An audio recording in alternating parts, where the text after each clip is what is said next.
And so I'm going to mention this in a little bit, but I should say now, if you don't want to be part of this recording, because it will be posted to Facebook and our website, please turn your video off.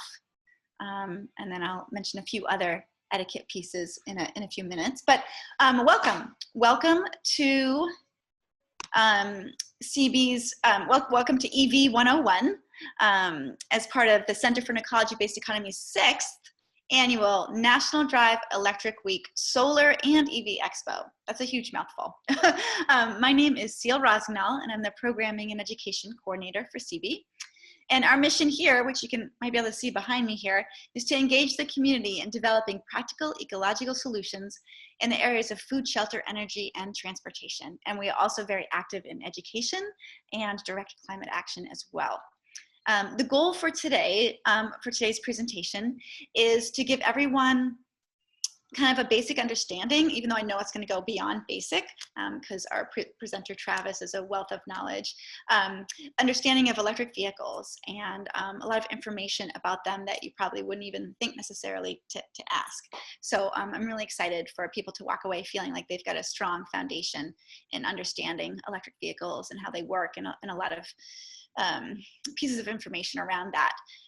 Before we jump into that a little bit more, I would like to acknowledge that we are here today on land once nurtured by the Wabanaki people, here specifically the Arasaguntikuk, who for millennia lived in cooperation with this now shattered ecosystem, who are still fighting for their sovereignty and to whom we owe an unfathomable debt. We hope to see you and other folks that you might pull in with you at other solar and EV Expo events this week. And I just want to share the schedule real quickly. Monday, tomorrow, we're having Solar 101 at 7 p.m. On Tuesday, a community solar at 7, and then Thursday, an event called 2030, a vision for electric mobility in Western Maine at 7 p.m. And Renee is going to put a link to register for those in the chat. So if anybody is interested, but you can also go to our website or our Facebook page to get more information about those. So we're a small group, but Zoom etiquette is always helpful. So please mute yourself during the presentation. And again, if you don't want to be recorded in terms of the video, please turn off your video. If you have a question during the presentation, throw it right in the chat.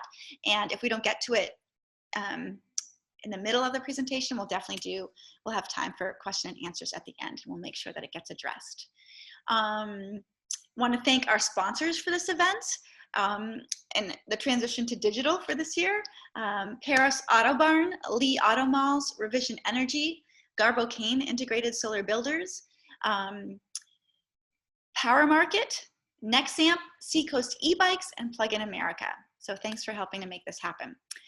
We are having a raffle on Thursday night. So every time you attend a webinar, your name will go into the raffle jar, and raffle prize winners will be announced in our newsletter next week. And if you're not local and you get a local prize, that's okay. You might still be able to use it.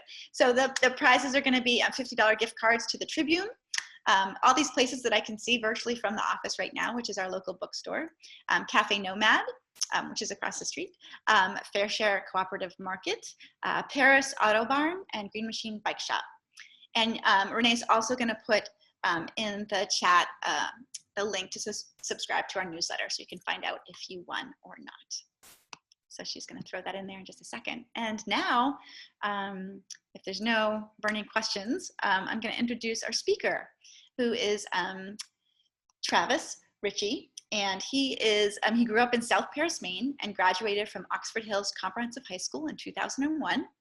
He began researching alternative energies, including electric vehicles, biodiesel, and hydrogen fuel while still in school. He went on to obtain a bachelor's degree in space studies from American Military University, where he focused on ways to produce food in the spacecraft environment for long-duration space flight. He worked 15 years in the automotive industry, including Paris Auto Barn, which is a local mechanic shop we have here, a solar-powered, eco-friendly auto dealership and garage that specializes in electric, hybrid, and fuel-efficient vehicles, where he also co-founded the Maine Electric Vehicle Association.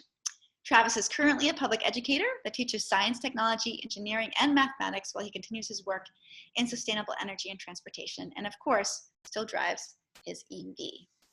So Travis, I am excited for you to take the baton here and share your presentation. All right, thank you very much.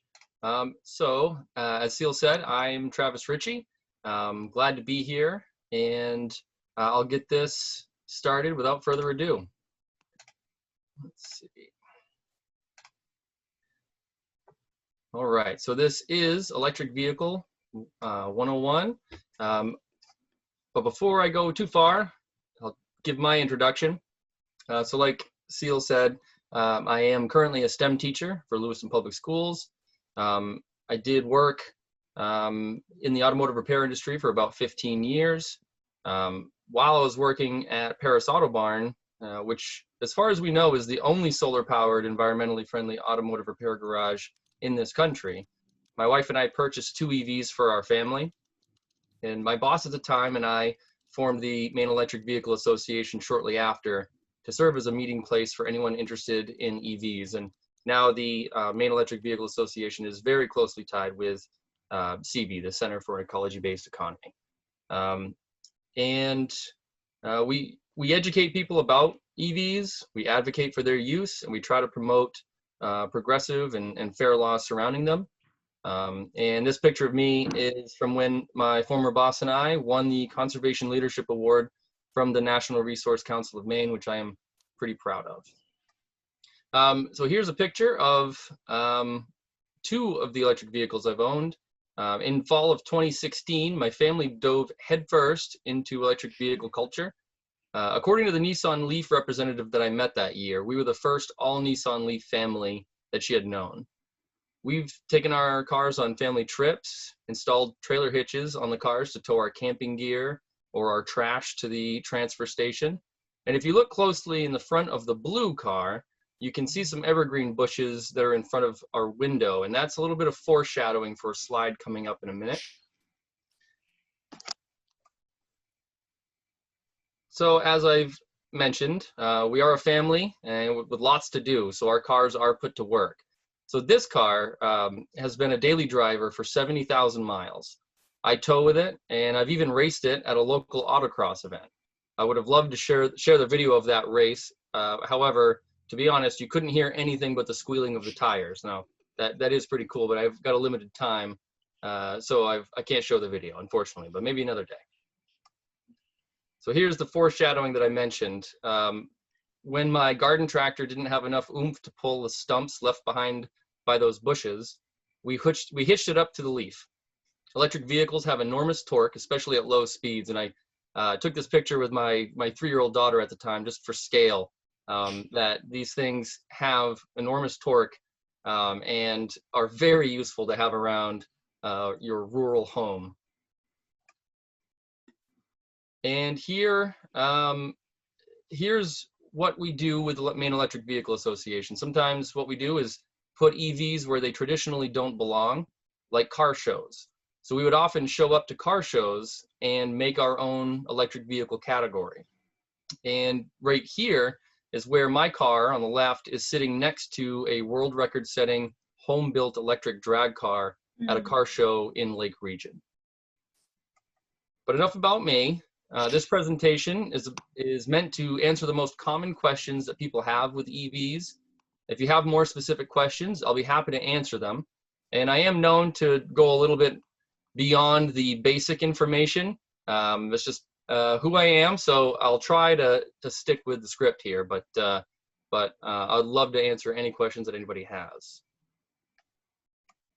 So here are some of the basics about electric vehicles. So EV, it means electric vehicle.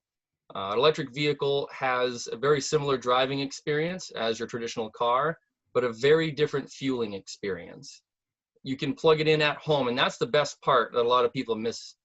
You know, a lot of people are worried about, where do I charge it? Where do I charge it? Well, I plug mine into a traditional outlet inside my garage. I don't even own a charging, like a electric vehicle charger. I literally just plug it into the outlet as if it was a cell phone. And we've done that for many years now, and it works great.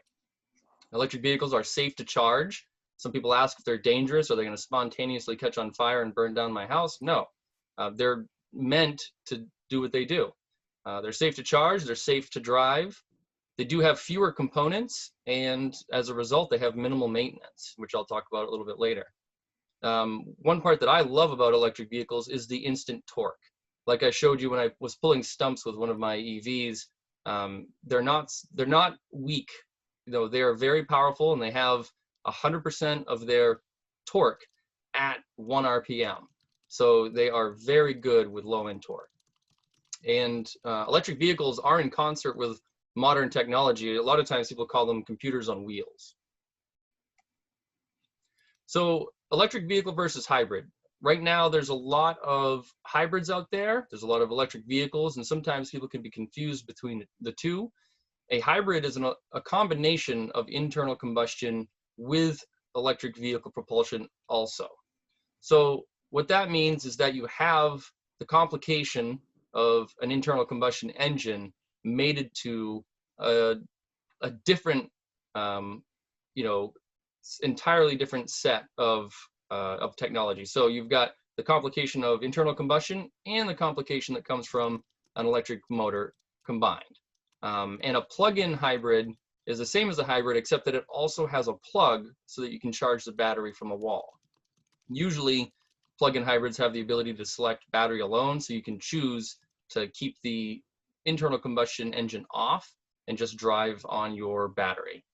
EVs are also sometimes known as BEVs, which are battery electric vehicles. Now, personally, I think that battery electric vehicle, I mean, that's just given. You know, in order to have an electric vehicle, you've got to have a battery to go with it. So I prefer the term EV, personally. Before I go much farther, I do have to explain, you know, about electricity. So traditional fuels are measured in gallons. So we're all used to, you know, how big is the tank on my car? It's about 12 to 15 gallons of fuel. But electricity is measured in kilowatt hours. And kilowatt hours, I have the abbreviation there is just kWh. So when you talk about electric vehicles, the size of the battery is measured by the kilowatt hours of storage that it can hold when full. My Nissan Leaf that I'm driving has a 24 kilowatt hour battery with a range of 84 miles. In comparison to a brand new Tesla Model S 100, it has 100 kilowatt hours of storage, so its range is significantly higher at 404 miles, just as an example. To talk about electricity too, often I find some people don't understand to propel a vehicle down the road. And the reason why electric vehicles haven't been so popular in the past is because of how much energy they actually take. Electric vehicles actually formed in the early 1900s alongside the internal combustion engine.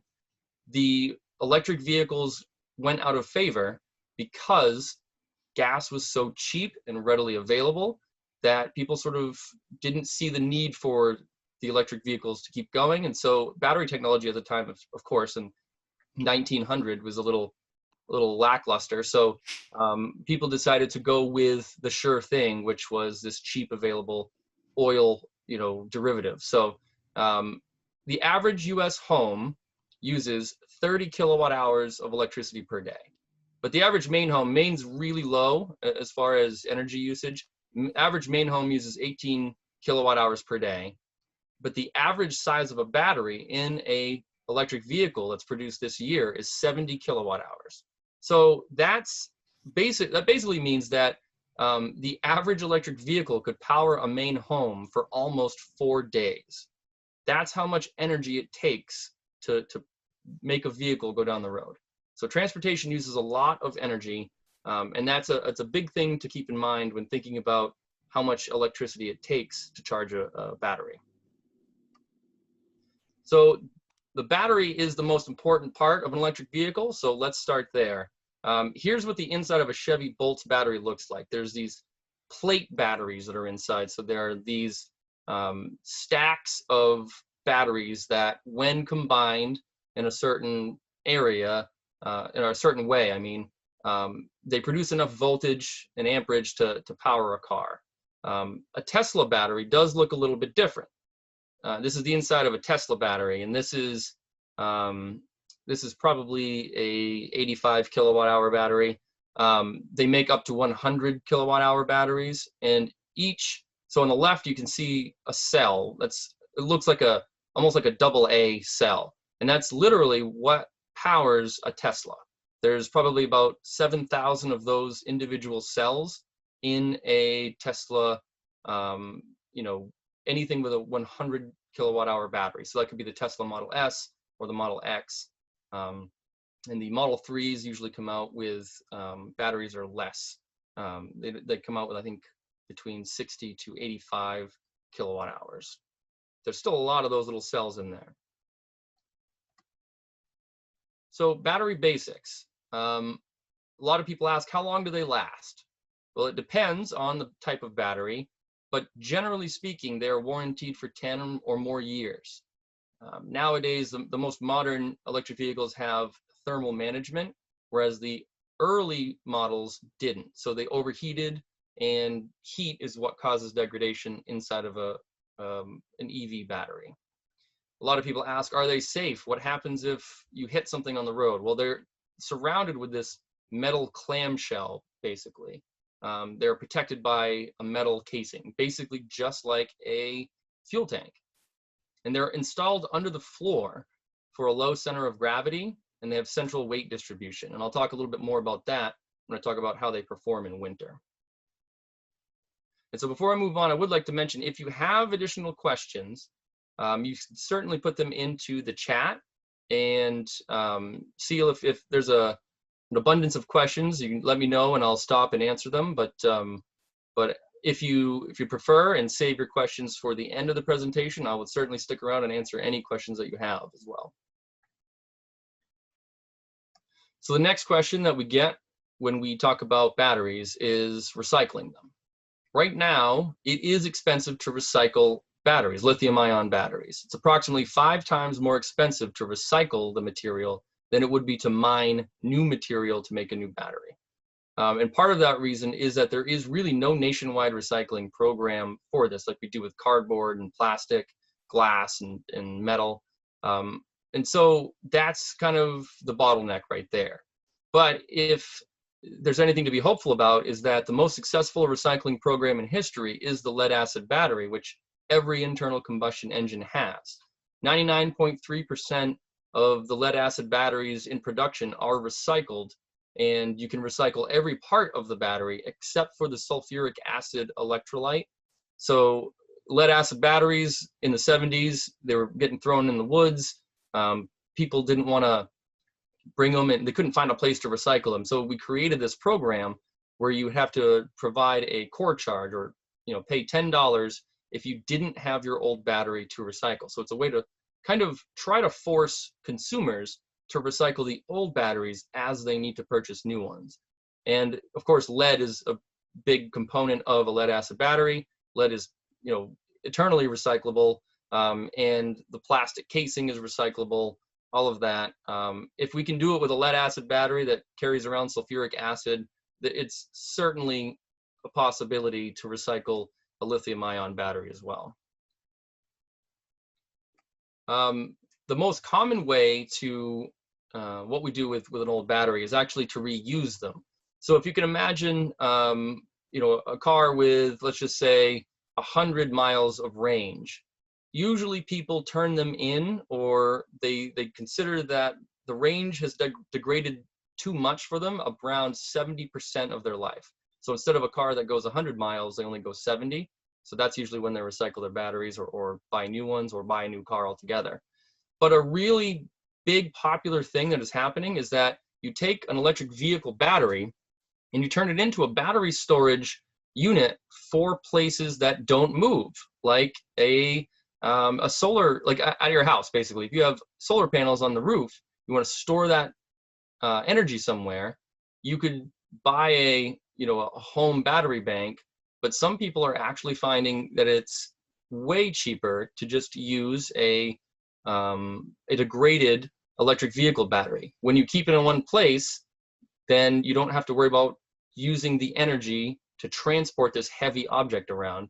And so there are places all over the world that are using this. So whether it's for renewable storage, backup power for devices like, for instance, elevators. If you have a tall building that you lose power, people will be stuck in the elevator. So if you have this independent system of a battery bank that will power those elevators while the power is out, you now have this backup system that is worth a lot for people, unless they want to use the stairs, of course, but some people don't want to do that. There's a lot of reusability in the solar market though, and hopefully, I think they're going to talk about that too a little bit tomorrow during Solar 101.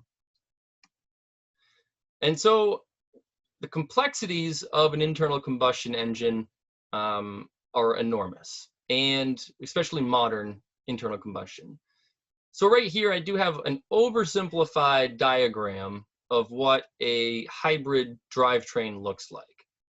So anyone that knows anything about cars can look at this and realize that the transmission isn't even shown, and the transmission in a modern vehicle is a work of art, of complexity, of different parts and seals and gears and all that stuff. So factoring out the transmission, factoring out all kinds of other things, you can still see there's a bit of complexity in mating a gas engine with an electric motor and making it drive the wheels. So on the left you have Toyota Prius. On the right, you have a Chevy Volt. Those are two of the leading vehicles in hybrid vehicle category. And so, at the bottom, you kind of see the size of their battery. You can see that they've got gear sets, clutches, things like that to make it work. On the next page, I'm going to show you the oversimplified version of what an electric vehicle looks like. And that's it. You have an electric motor attached to an axle. So some people might say, well, where's the transmission? Well, there is no transmission in an electric vehicle. You do have a reduction gear, but I don't want to get too far into that, but it's basically, we're only talking about 3 or 4 extra moving components that aren't shown here. And that's really it. You've got this motor attached to the axles that drive a wheel. So it is greatly simplified. And as I like to say, a return to simplicity with vehicles. As a mechanic, I certainly got frustrated with the lack of room in a traditional engine bay, and it only seemed to be getting tighter as the years went by. And with electric vehicles, I found it was kind of a return to more simple times where it was easier to look in and see what the components look like, and in the event of having to repair them, they're actually much more convenient to work on.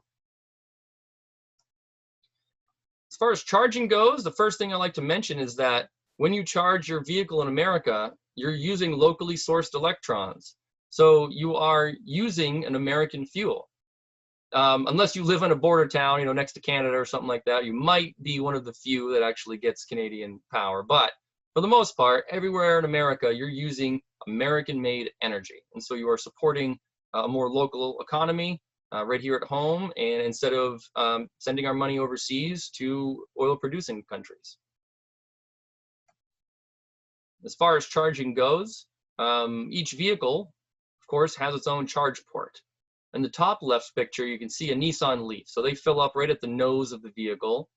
Top right is a Volkswagen e-Golf, which fills up on the right side of the rear.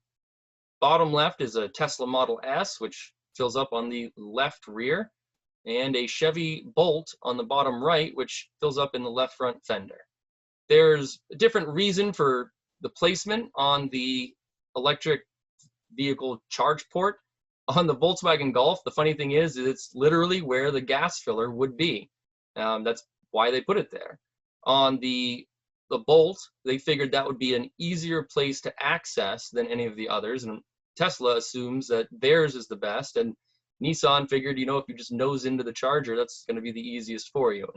And personally, I think that having it on the nose is what works for me the best, especially when you find a busy charging station where you have to sometimes you have to fight for room. They're pretty busy if you go to the right one. The charge ports, they are a little bit different depending on what you've got. The top is a Tesla. Tesla plug. Bottom right is a Chevy Bolt. And on the left side is actually my car. So I've got my little sticker there, which I'm pretty proud of. And it's got 2 charge port doors, as you can see. So the Nissan Leaf and anything with what is called a CHAdeMO charger has 2 different charge ports. One is for slow charging at home, and the other is for quick charging. With a Tesla or a Chevy Bolt, they kind of combine them into one charge port to make it a little bit easier. And when you look at the other, actually this one is a little bit different. So when we talk about charging levels, there's a different, so basically everybody will ask, how long does it take to charge? And like everything, it depends. Like with my cars, I only charge off of a traditional outlet. So every hour that my car is plugged in, depending on temperature and a few other factors, I get only between 4 to 7 miles of charge per hour of being plugged in. It's just limited here in the United States with the type of electricity that we have at only 120 volts. And so it's not very fast. You have to wait a while if you're using a traditional outlet. But then there's the 240 volt outlet. So we have them here for like our dryers or our stoves. So we have 240 volts go to those devices because they consume a lot of electricity. But if you use one of those outlets, you can now get between 10 to 25 miles of charge per hour. And so it's much faster than plugging into the 120 volt. And then we have level 3. Level 3 is a whole different thing altogether, because instead of having AC electricity, which is what we have in our outlets, it is a DC charge that goes direct to the battery. So it can put a lot of electricity in a very short amount of time. Your usual level 3 charger, you can get between 60 and 90 miles per half hour of being plugged in. And so that's up to 50 kilowatts of power. So this is what the kind of the charge ports look like.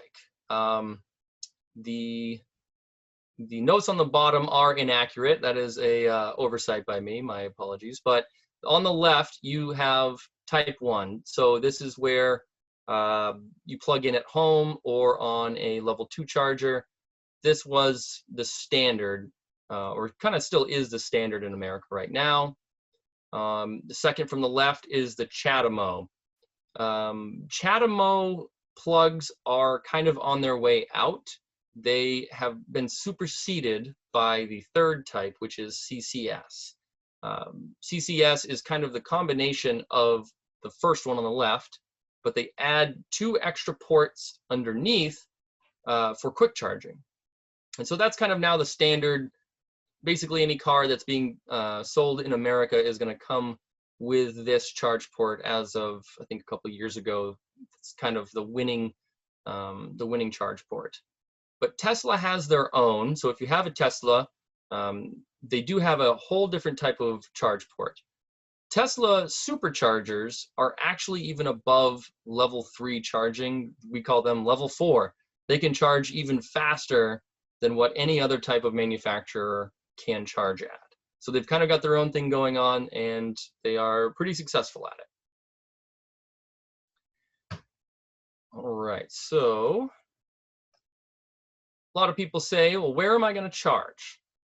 Again, largely we charge at home, and that's the best part of an EV, personally, I think, is that as long as I plug it in, as long as I remember to plug it in, I wake up in the morning with a full charge, and I can go anywhere I need to off of that charge. But if I want to go somewhere that's outside of my electric vehicle range, I can use an app called PlugShare. PlugShare is a collection of chargers around the world, and it's user run. So usually people that own electric vehicles submit the data to PlugShare. So it is the most up-to-date and current map that I could recommend to you. All of the green dots that you see are level 2 chargers. All of the orange dots are level 3 or fast chargers. And this map that I'm showing you right now doesn't even factor in a lot of those Tesla chargers or even home chargers. You might see a couple of the gray dots. Those are people that have offered their homes to charge in case you are stuck in a certain area. And what's cool about electric vehicles is that it really is kind of a community. If you meet up with another electric vehicle enthusiast, they'll certainly always offer you a plug to charge in with. One of the things that people ask is, well, how many electric vehicles are there? Well, in 2020, there are 13 battery electric vehicle models available and 18 total, including model variants. For instance, that's you got a Tesla. You know, a Tesla could have a whole bunch of different battery sizes depending on how much you want to pay. So they call those a model variant. Audi, BMW, Chevrolet, Fiat, Hyundai, Jaguar, Kia, Nissan, and Tesla all offer full electric vehicles. Ford used to be on that list, and they will be back on the list next year with their Mustang Mach-E. The average range for an electric vehicle is 254 miles, which is significantly upgraded from just a few short years ago. So the highest range offered for 2020 is the Tesla Model S long range, which gets over 400 miles per charge. And the lowest is the Fiat 500e, which still only offers about 84 miles. And it's the only electric vehicle that will be offered in 2020 that has less than 140 miles of range, which is huge, because just a few years ago, the Nissan Leaf was kind of the most popular car, and that usually got only a range of 84 miles or 100 if you got a bigger battery.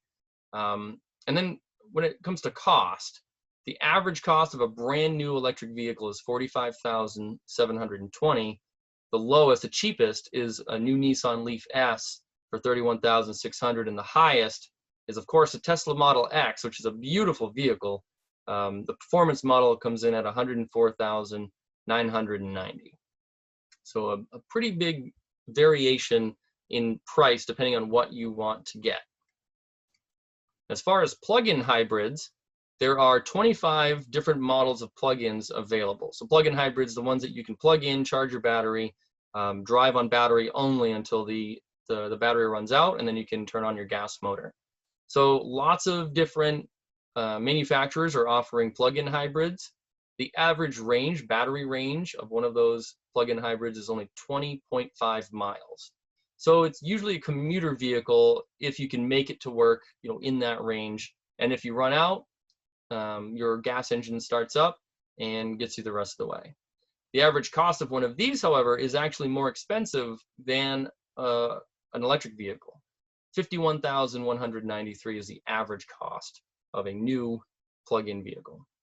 And I'm not even mentioning that there is an entire market of electric vehicle motorcycles. The picture I have right here is the 2020 Zero, so it's a California company, Zero motorcycles. They produce this street bike here, which is an amazing machine. There's also companies producing electric snowmobiles, ATVs, construction equipment, and I didn't even give you the list of all the traditional hybrids that don't have the plug-in capability, which is also a huge market. Big question is range. How far can I go? Well, on the average, an American drives 15 miles one way to their job, so 30-mile round trip. And that is well within the range of every single electric vehicle that is on the market. This data here comes from the U.S. Department of Transportation. This is a little outdated. I think it was really hard for me to find data with commute miles. Everybody that's doing data on commutes tends to talk about commute minutes. And everything that I could find says that since when this data came out, the average American commute is up to around 16 miles per one-way trip to work.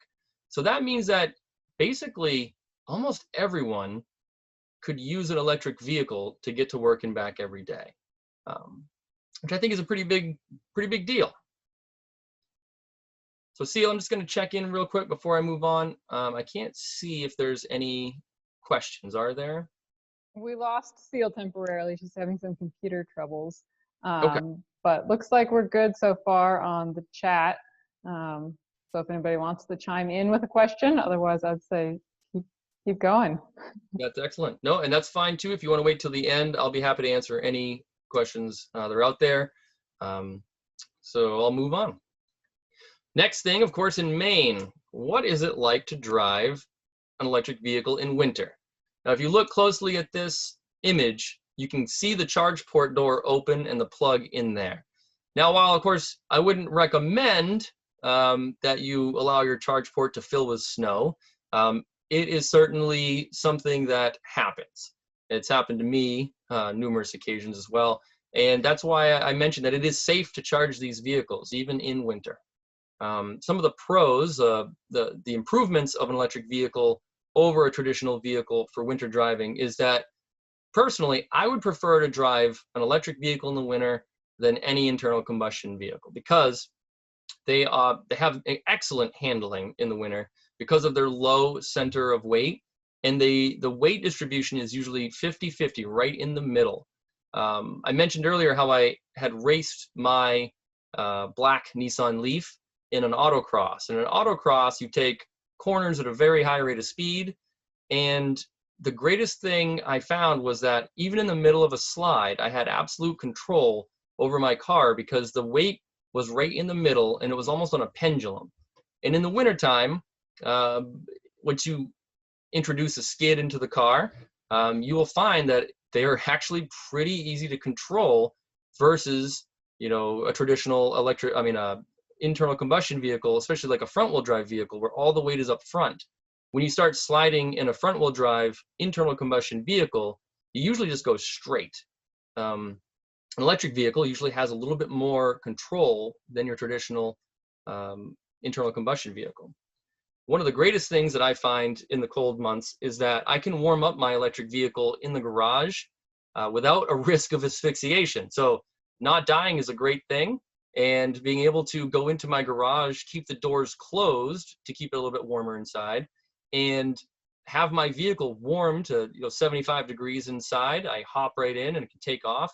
It's excellent. And I usually, when I preheat my car, it's plugged into the grid. So therefore, it's not even using the battery to create that heat inside of the car. It's actually just pulling off the electrical outlet. And in a lot of the vehicles, you can remotely activate your heaters or even your AC in the summer. So if you're watching a movie, you're about halfway to the end of your movie at a movie theater, you can pull up your phone, grab your app, and preheat your car, even in the January cold. You walk out of the movie theater, you go into your car, it's already warmed up and ready for you to go. Some of the cons, though, to be a realist, there are some cons that come with electric vehicles in the winter. So there is a range reduction, and somewhere in between 10 to 40% is usually what's reported. So people that have a heated garage where the car is, at 50 degrees or higher, they get better range because electrons don't like to move when they're cold. So it's just the nature of physics. If you have a battery that's, 10 degrees, the electrons don't want to move as quickly or efficiently as they do when they're at 70. And so if you have a heated garage, you're in good shape. I do not. And so, when it's -10 outside here in Maine, I go out and my car is at -10. Well, it does do something to the range. It does take away from it. And when you turn on the heater, it also reduces range, because in a traditional internal combustion vehicle, you're using excess heat that the engine would just be throwing away through the radiator, but you're using that excess heat to heat the cabin.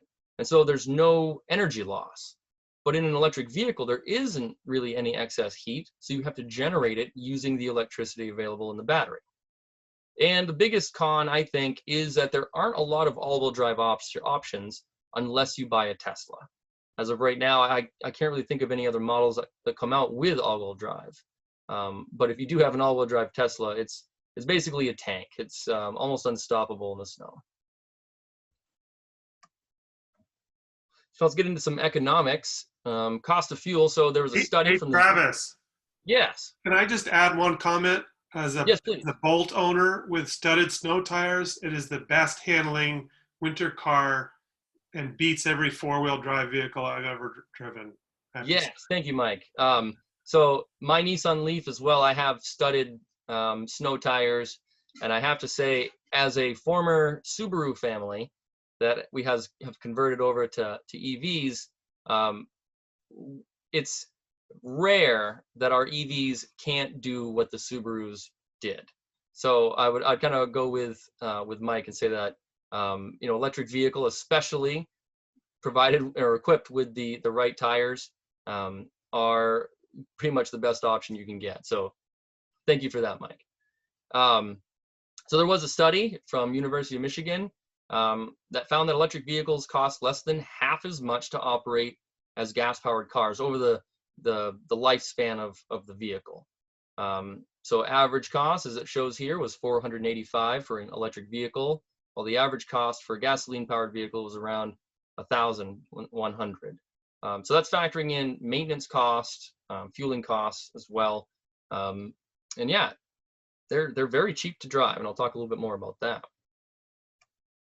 So as a comparison, I figured I'd just put this slide up here just to show the difference between costs. So let's pick a 2020 Honda Civic, has a 12.4 gallon gas tank, and I'll even give it a little bit of a head start. I'll just cut that back to 12 gallons. So we'll use the math of 12 gallons.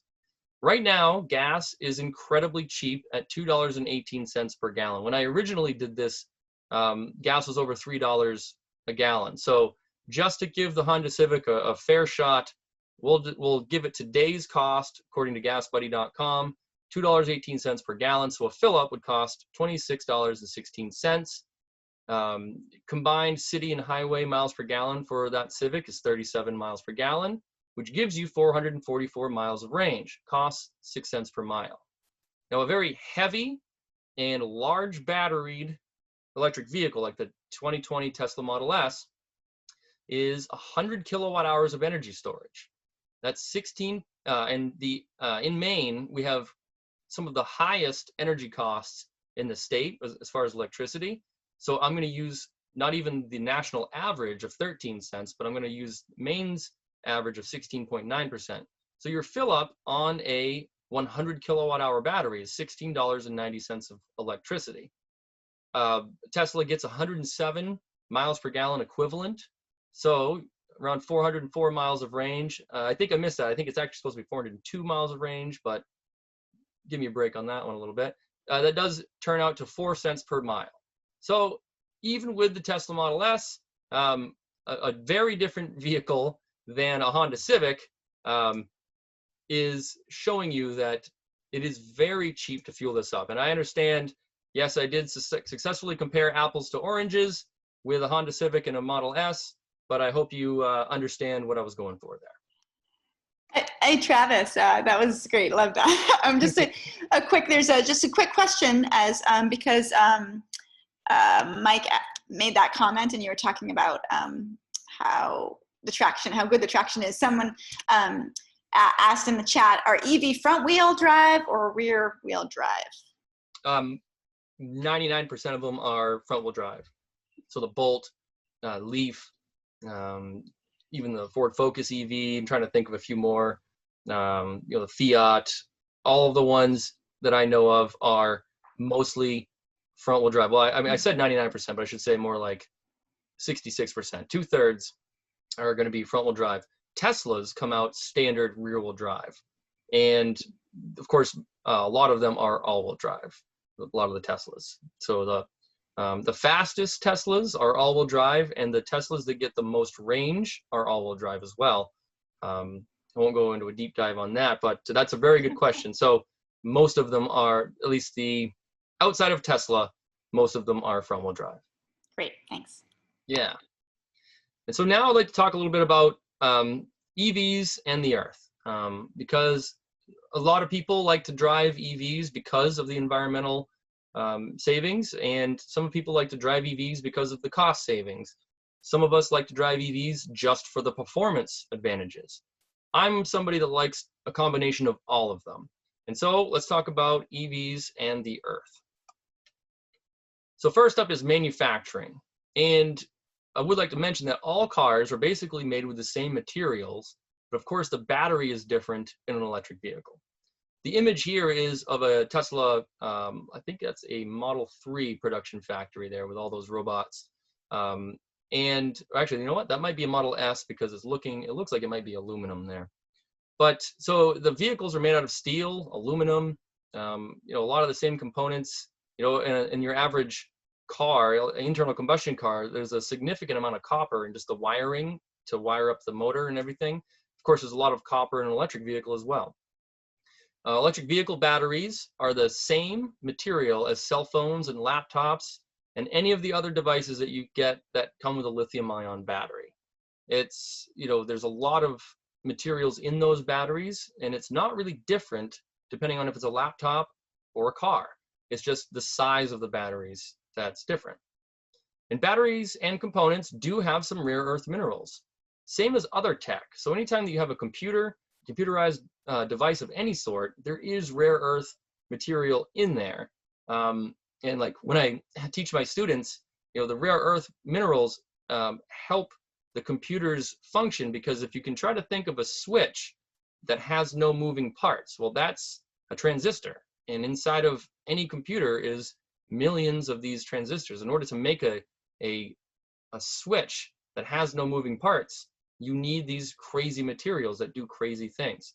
And so some people say, well, I don't want to get an electric vehicle because there's too much rare earth minerals being used or other things. Well, unfortunately, in modern life, we can't get away with it just by not buying an electric vehicle.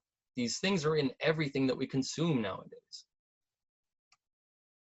So driving, just for an example, there's this tool at evtool.ucsusa.org where you can put in your zip code and the type of vehicle that you drive, or electric vehicle, and it will tell you the you know, the efficiency or the pollution that is generated from your vehicle. So here in Maine, we do enjoy a lot of renewable power in the form of, usually it's hydropower. There are some other, of course, power inlets. You know, we do have some biomass. You know, there is, you know, some other like natural gas generation as well. But collectively, my little Nissan Leaf, my outdated Nissan Leaf from 2013, produces as much pollution as a car that would get 124 miles per gallon.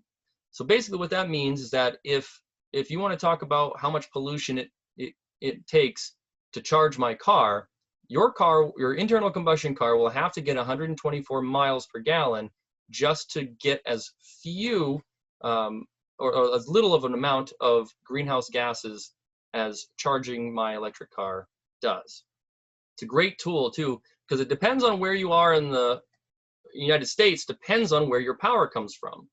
So they do have this chart here, which is the average electric vehicle miles per gallon equivalent. So you can see that in Wisconsin, they must be getting their power from coal or some really dirty forms, because all it would take is a car that gets 39 miles per gallon, which is still pretty good, to be equivalent to an electric vehicle. So we are dependent on where we get our electricity from. That determines how clean our cars are as far as fueling goes. But the good news is that renewables are on the rise as old, outdated, dirty forms of electricity generation are declining. And so the best way to power your electric vehicle is through photovoltaics or solar panels. So this is a picture of one of our CB members charging up at a solar-powered electric vehicle charging station that we installed. And I'm really proud of this one because this station is actually at my high school in Oxford Hills, Maine. And I had a very, very tiny part in making this charging station and this solar tracker, but I'm still very proud of it. And coming from South Paris, Maine, I would say that this is probably one of the most positive changes that has happened in that town in a very long time. And what's also cool about this thing is that this tracker is estimated to offset 1/5 of the electricity from the entire high school, you know, in a given year, which is something that's pretty awesome with just one tracker. And I'm really proud that CV had a huge hand in building this, or basically they were the ones that organized this whole thing to build this, you know, right here in Oxford Hills.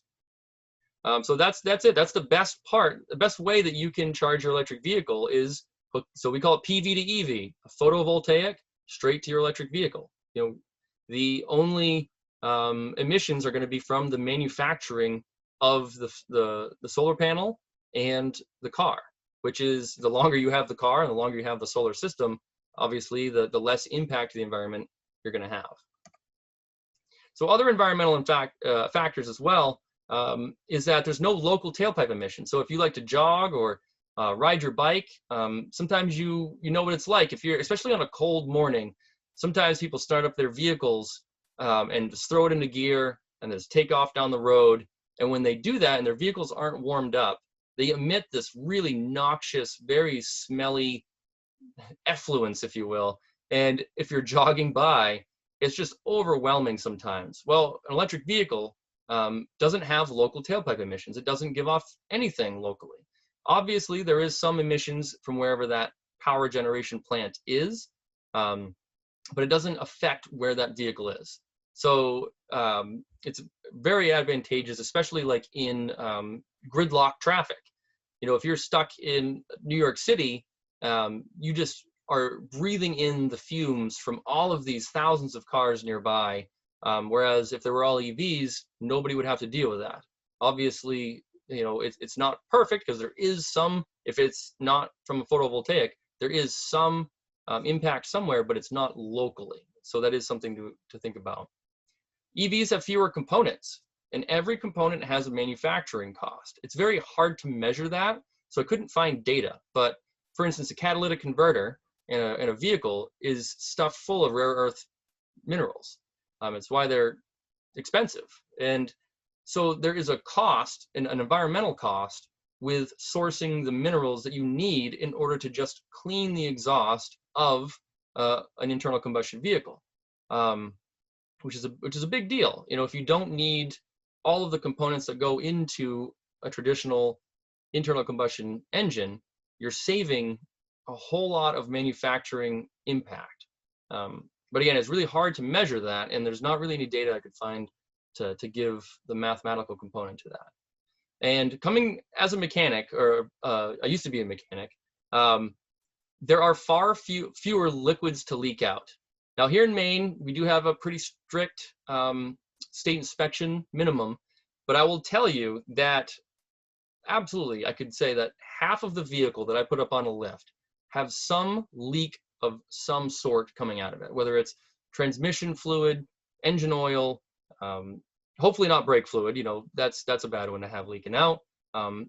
Obviously, electric vehicles still have brakes and brake fluid, but power steering fluid, you know, things like that. Like there's no transmission fluid in an electric vehicle. There's not gallons of oil sitting in a oil pan somewhere. There's not, you know, a couple of quarts of power steering fluid. So they're usually electric drive power steering. And so the environmental impacts go beyond just fueling.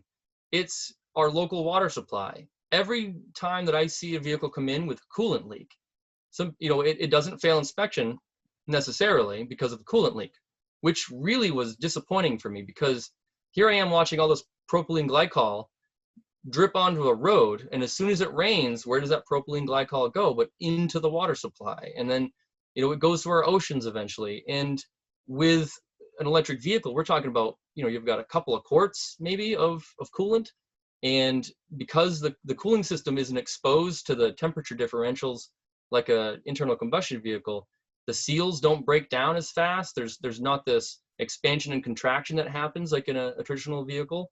And so just the liquids that are saved from being just dropped onto our ground is huge.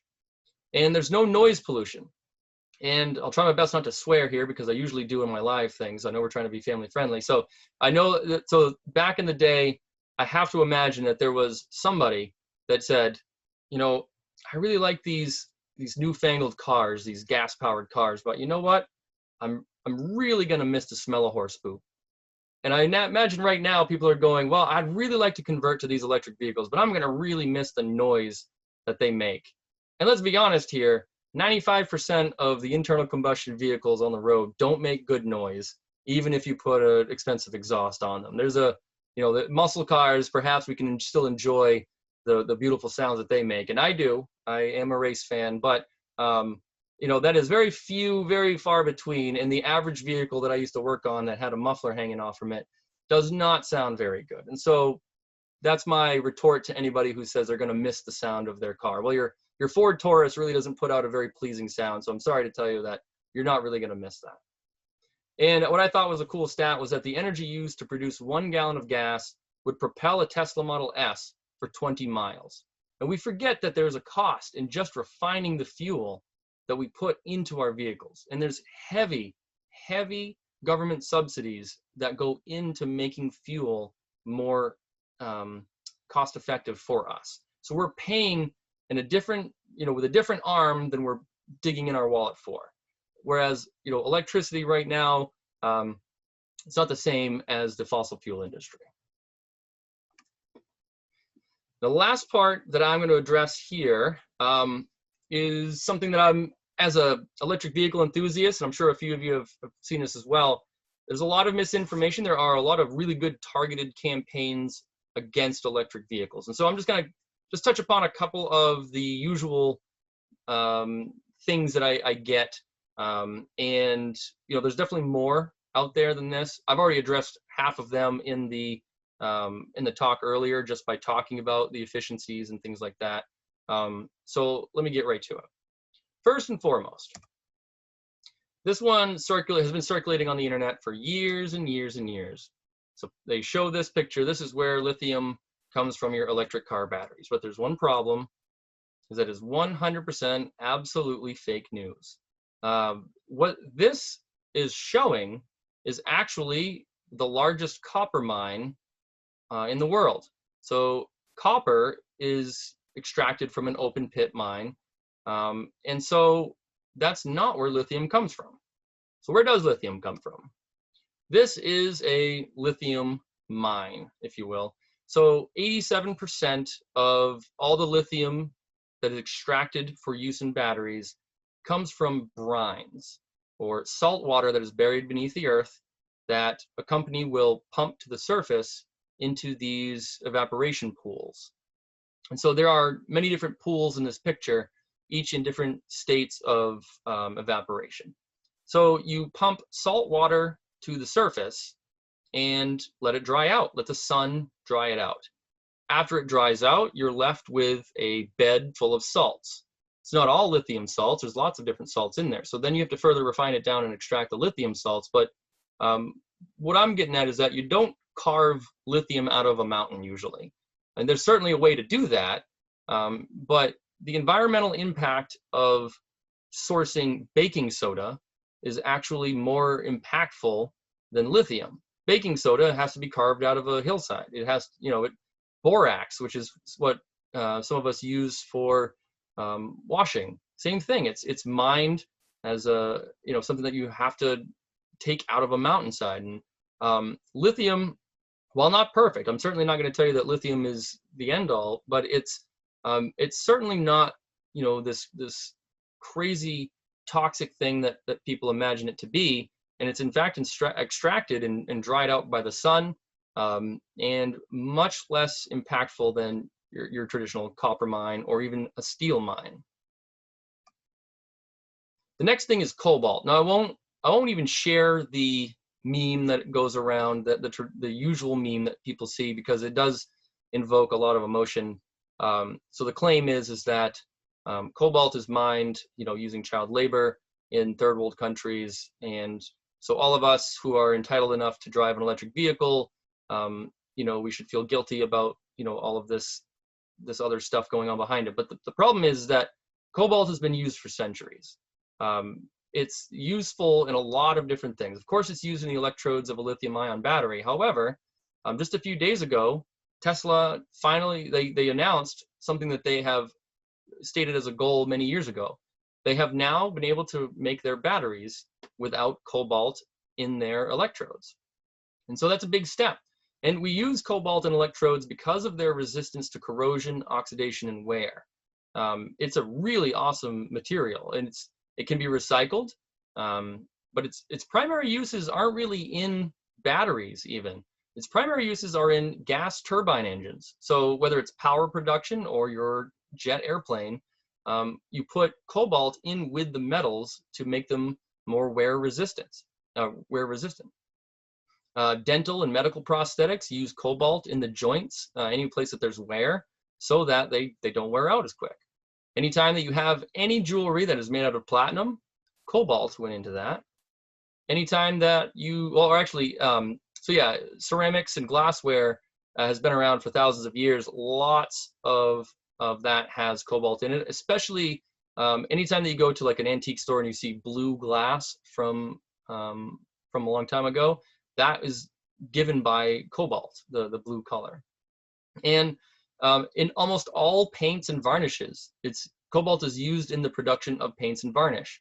And the biggest thing, so anyone who claims that cobalt is bad in electric vehicles, they're right. Sure, cobalt's not the best thing to use. However, you can't drive a internal combustion vehicle without using cobalt, because you use cobalt to filter sulfur compounds out of petroleum during the refinement, especially diesel fuel. And so cobalt is something that unfortunately in this modern world that we need to use. And so it is not something that is simply reserved for electric vehicles. It is something that we see everywhere in this modern world. And last but not least, this was from the Union of Concerned Scientists. So if everyone that could use an EV had one, we could save 350 million barrels of oil per year.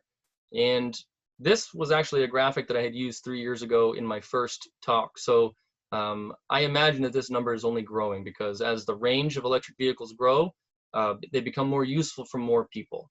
And I really think that if you're listening to this, that you should consider using or purchasing an electric vehicle for your own. And that's pretty much it. So I'd like to thank CV for letting me talk. And at this point, I'm going to stop sharing my screen, and I'm happy to take any questions. Awesome, Travis, thank you. That's so good. I've had an EV for a couple of years, but I always learn something new with presentations like that. So thank you. We did have a little while ago, your slides, the ones where we were doing the comparison between internal combustion engine cars and EVs, and you showed the map of the country. There's a kind of, they had the different, I think, miles per gallon rates. I think that was a little confusing. Someone mentioned they felt a little lost there.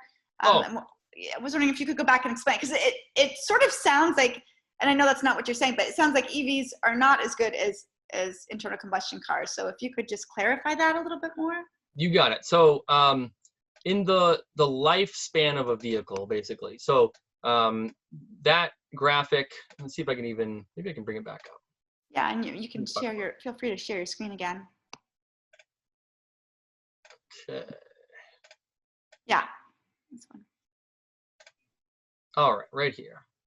Let me try to move everything out of the way. So it was this graphic right here? Yeah, I think that was one. And if there's SM, if you want to ask a question or get more clarification specifically about what was confusing, you're not the only one. Yeah, no, I can't see the questions while I'm full screen. So if if the person wants to speak up, they can unmute. Now this graphic is the cleanliness of an electric vehicle depends on where you get your electricity from.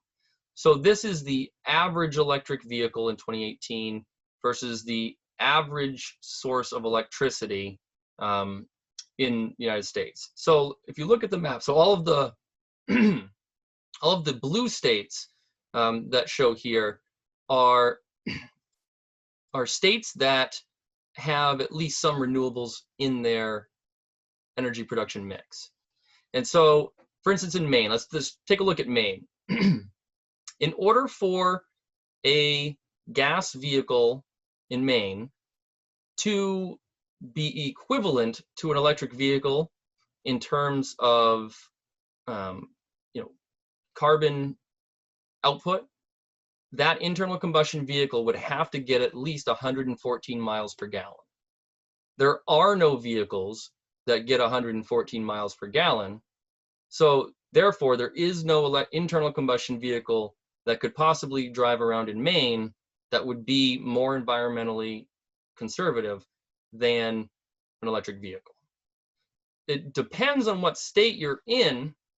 Like, it depends on your source of electricity. Over in Wisconsin, which is what I had talked about, which may be where the confusion comes from. Because I'm honest to a fault, and I'd love to give both sides of the argument, but in Wisconsin, they use very dirty sources of electricity, probably mostly coal.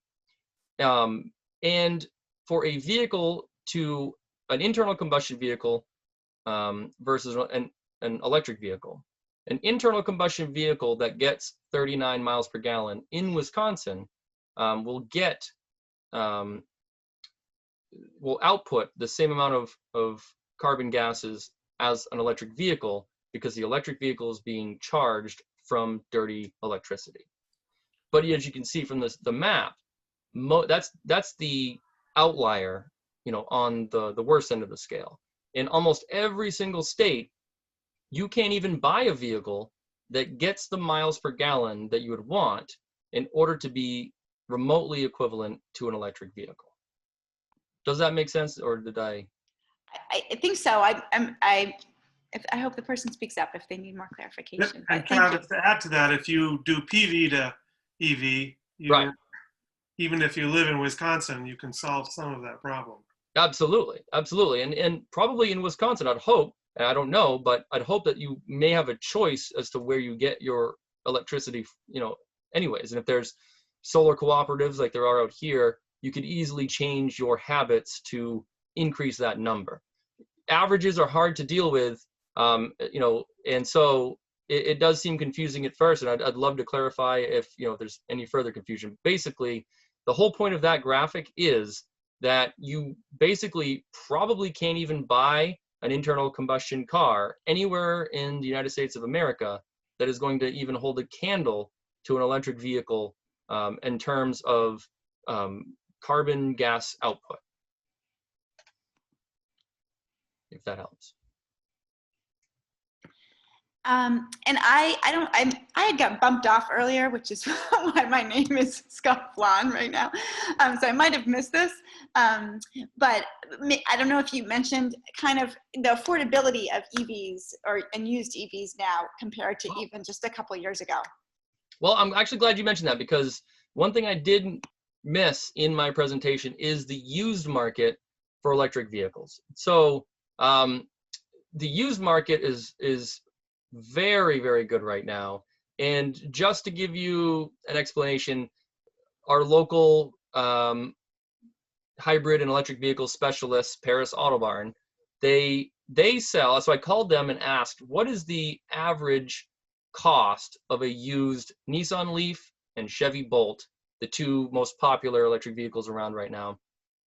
So you could get a used Nissan Leaf, generally, especially one of my models, for anywhere between $8,000 to $10,000, depending on condition and options. If you're going to have a backup camera, all that stuff. So between $8,000 to $10,000 used, and the average Chevy Bolt used coming off lease right now is between $20,000 to $22,000. And that's coming down from a sticker price of $35,000 to $40,000 in just a few years. And the market is just as good as it was when I bought mine. When I bought my Nissan Leafs, we bought one of them. It was, we had two for both 2013s. They both had 30,000 miles on the odometer. I bought one for $10,500 back in 2016. I bought the other for $12,500 because I had more options and leather seats and all the good stuff that comes with that. And so that is cheap. I have been driving for since 2016 with these electric vehicles, and to get a car that has been so cheap, I just couldn't even find a car that could compare as far as costs go, and so the used electric vehicle market is certainly a huge diamond mine right now. The hard part is finding knowledgeable sales staff that know about the electric vehicle. So for EV, if you're EV minded and you're in the market, it would help you to do your research prior to going to the dealership, because unfortunately we've tested this out. We've gone to many dealerships and pretended like we didn't know anything and asked questions and stuff like that. Honestly, it's so hard to find someone that's knowledgeable about EVs. So do your homework ahead of time, and yeah. So.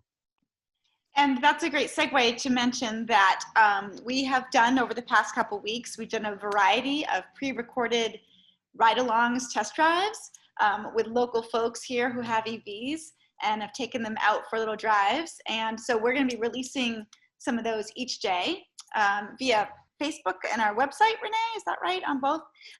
So keep your eye, if anyone's interested in kind of getting a little firsthand information from people who use them regularly, that's a great thing to be checking out.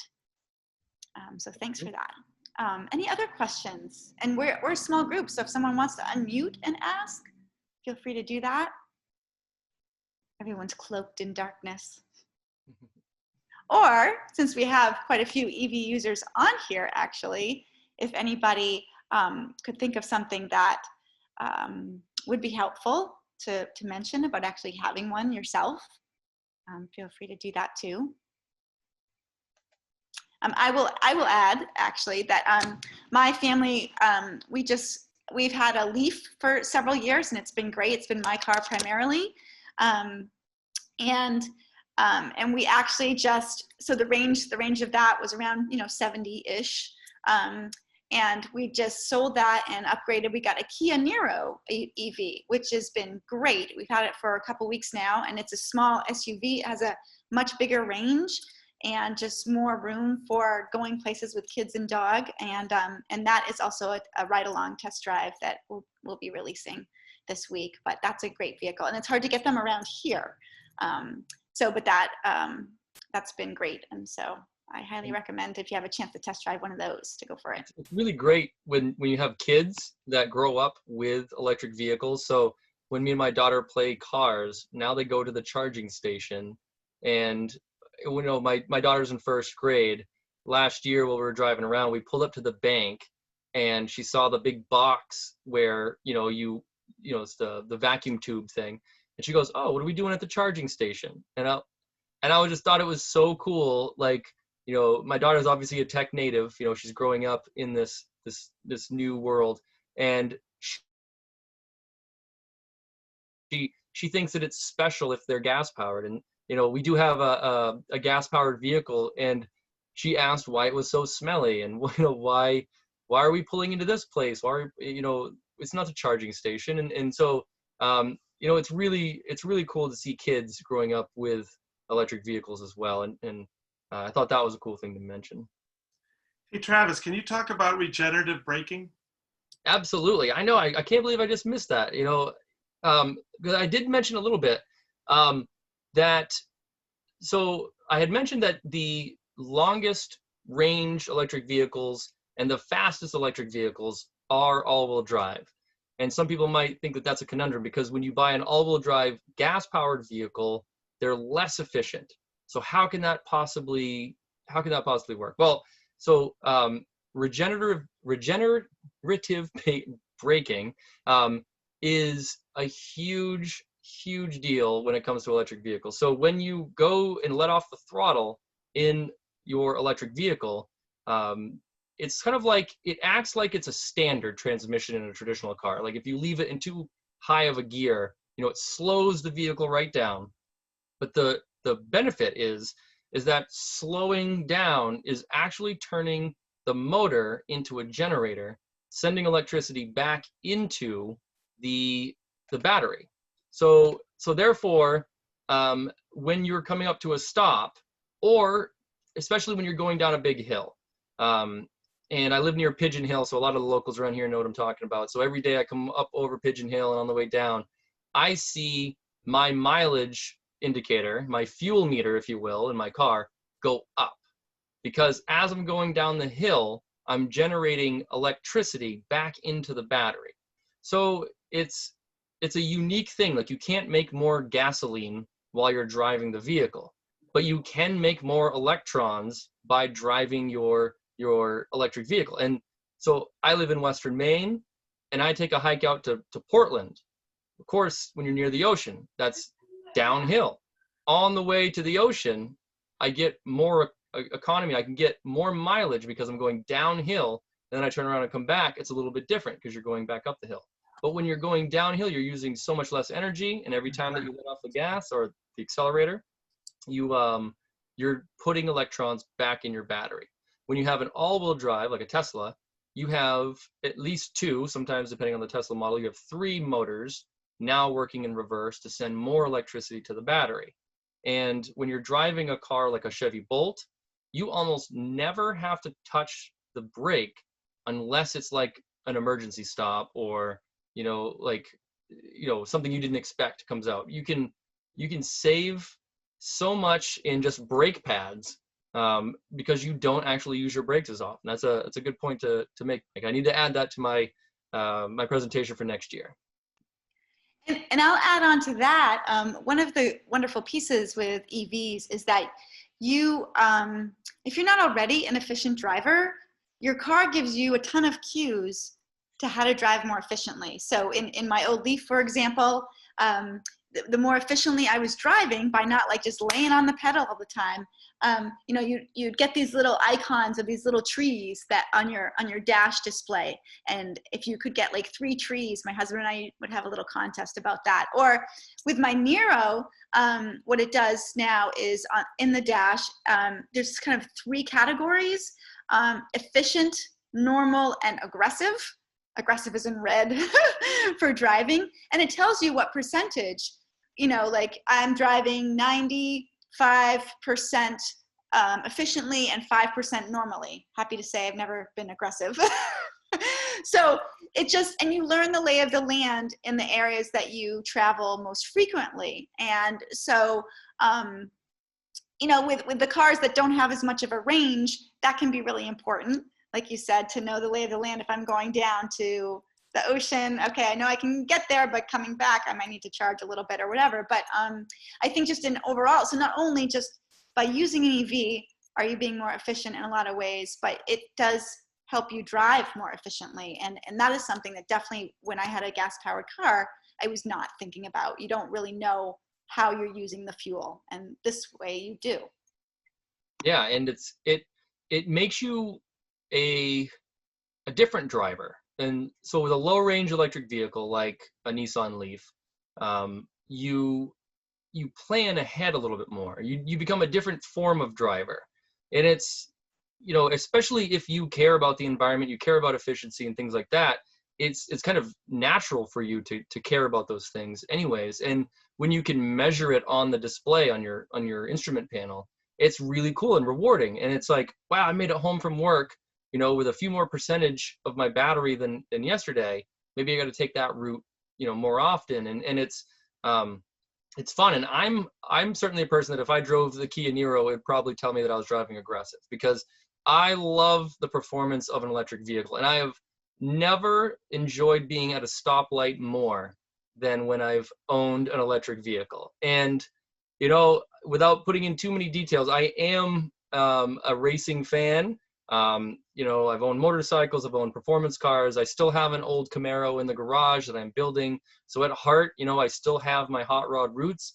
And there's nothing more hot rod than this silent vehicle that will just absolutely walk, a performance sports car, and so there have been times where I've been at a stoplight where you've got a turbocharged Audi next to you that every time it shifts gears, the blow-off valve whistles. And, it's just like, the guy thinks he's a hot rod, and then he gets spanked by this little nondescript electric 4-door sedan with absolute silence. And it's almost something magical about that. And I've also gotten used to the whine of the electric motor as a beautiful thing. And whereas I used to like to row through gears with a V8, and hear the scream of the motor.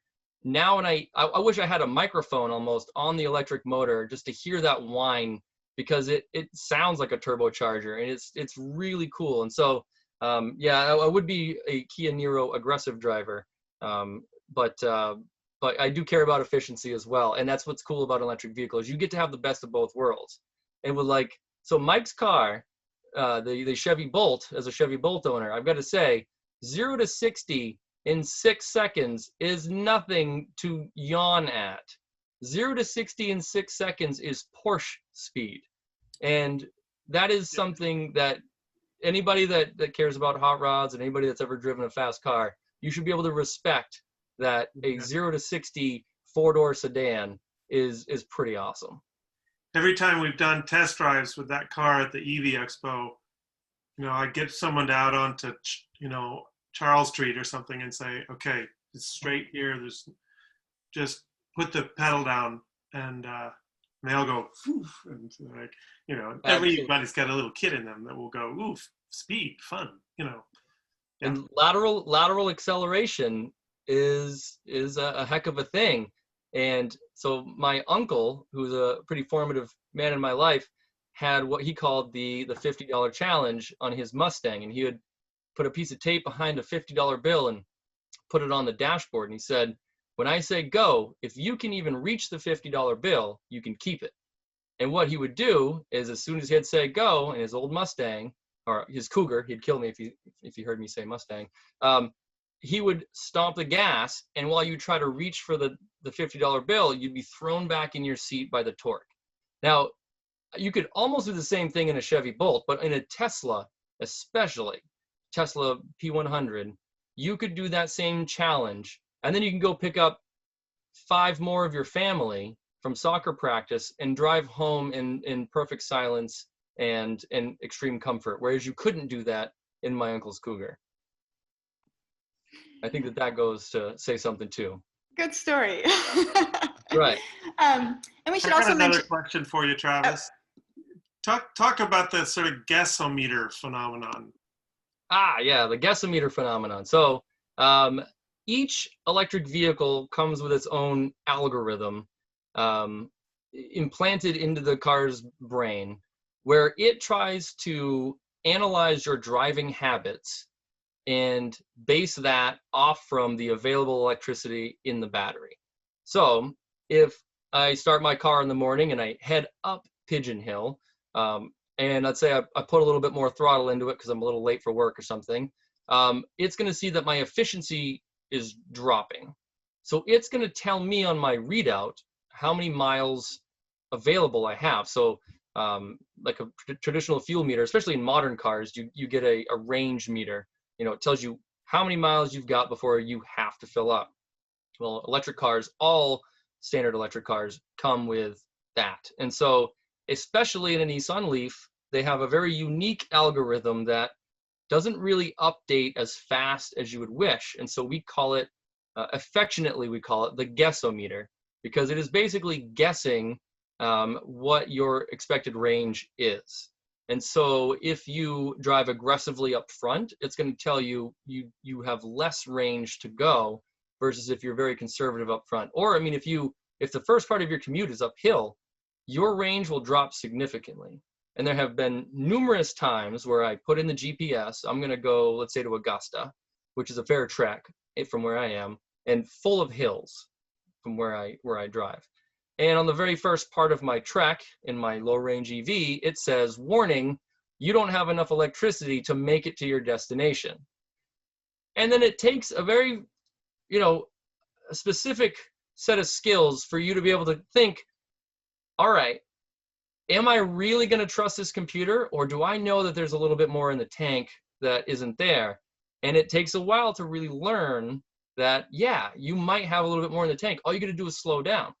And part of the guessometer too is that in a traditional vehicle, a traditional